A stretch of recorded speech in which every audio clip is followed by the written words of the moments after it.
I have a question for you guys. Like, which of you was on the Amped Mobile commercial? Let's see the map. I think this is the man you're looking for. This is Andy Wang, Ultimate Fighter. How does it feel to be on the Ultimate Fighter, by the way? I wouldn't know. What did you think about being the only Asian brother on the show? Real hard. It's really hard. Would you have gotten a colonic, Andy? No. It's exit only. Spoke like a true Asian brother. That's right.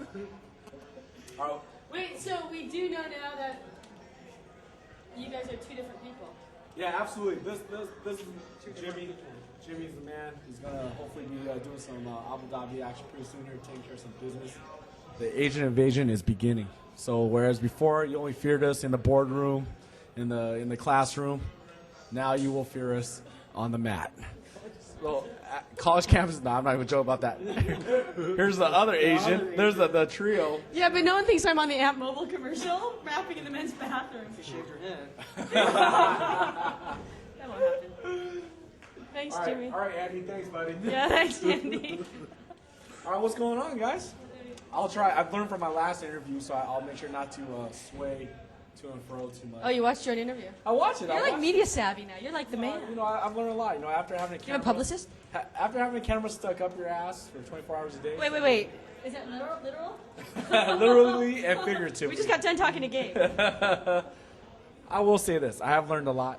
Do you mind if I hold the camera? Here, watch you move out of the way a little bit. You're taking up my spotlight.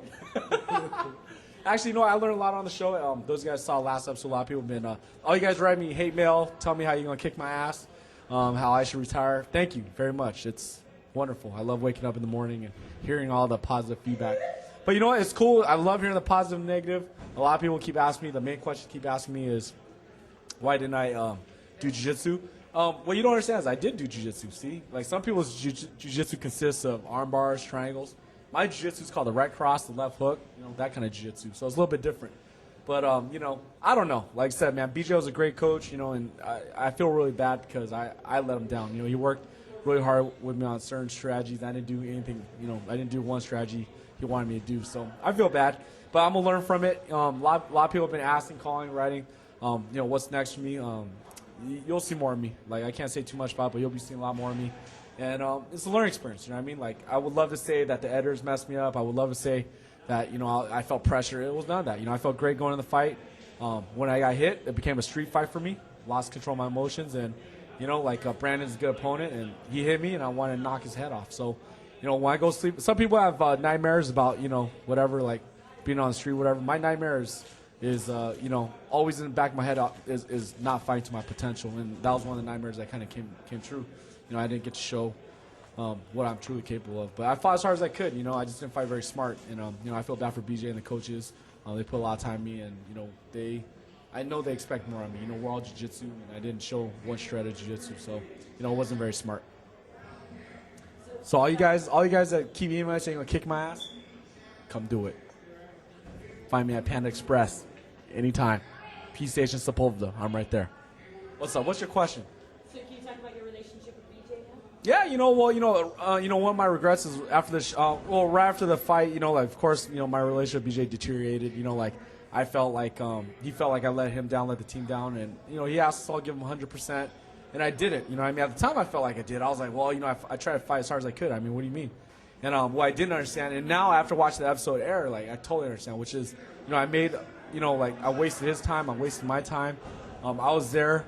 I went on the show believing 100% that I was going to win it. There was never a doubt in my mind that I was going to win the show. And I felt like, after that, I felt like, okay, I'm sad I lost, but hey, I fought as hard as I could. Why are you guys getting all upset? Now that I watch the show, yeah, man, I can see why our relationship deteriorated. It was like, hey, man, they spent all this time on me. If you have a child, you teach them certain things, and he goes and does the exact opposite. Yeah, you're going to get frustrated, So at the show it got deteriorated pretty bad, and then but now everything's cool. I seen him. I think after having a couple months, couple weeks apart, and me seeing the episode especially, I know how wrong I was. You know what I mean? And so yeah, BJ. A lot of people keep asking me what it was like to train with BJ. What was he like as a coach? I mean, what you gotta understand about the show is that they only have us for a few weeks at a time, you know what I mean? And BJ did everything he could for us, he and the rest of the coaches, everything we asked, they had an answer for. BJ, somebody online asked me recently, what's, in 10 words, what's it like rolling with BJ?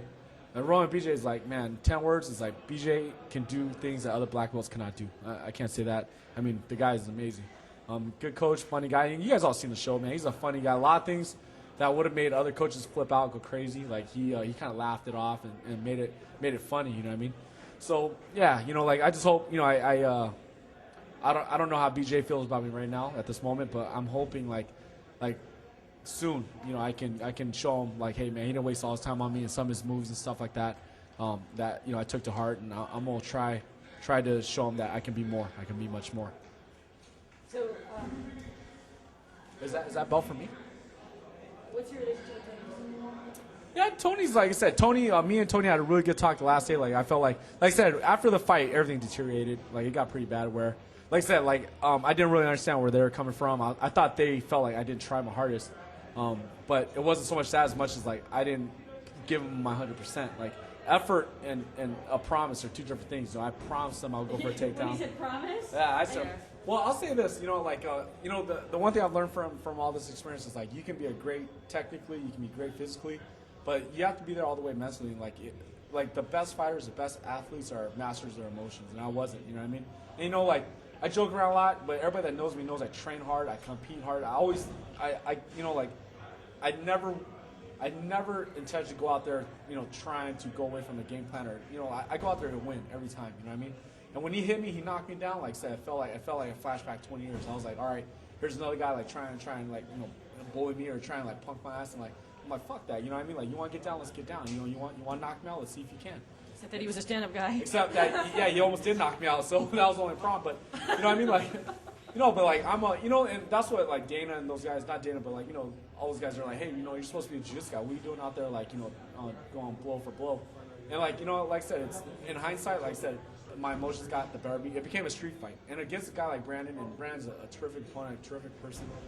He's going to be in the UFC for a long time. Against an opponent like that, like you can't make that kind of mistake. You have a mental lapse even for a minute, and it's on. And I had heard a lot about the first time you fight in the UFC, the first time in the octagon.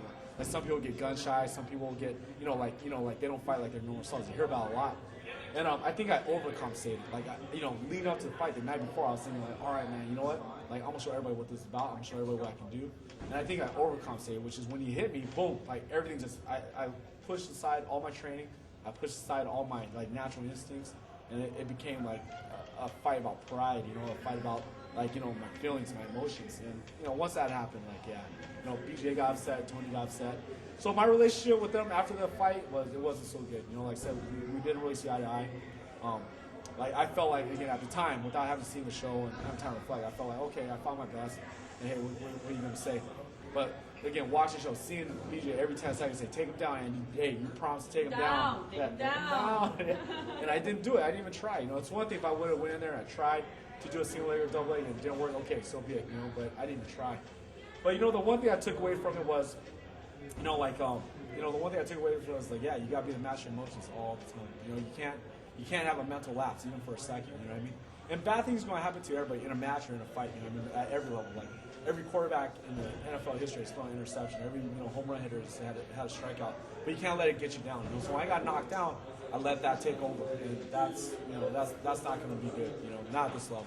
So even fighting in that cage at the UFC training center, it wasn't in a big auditorium or venue.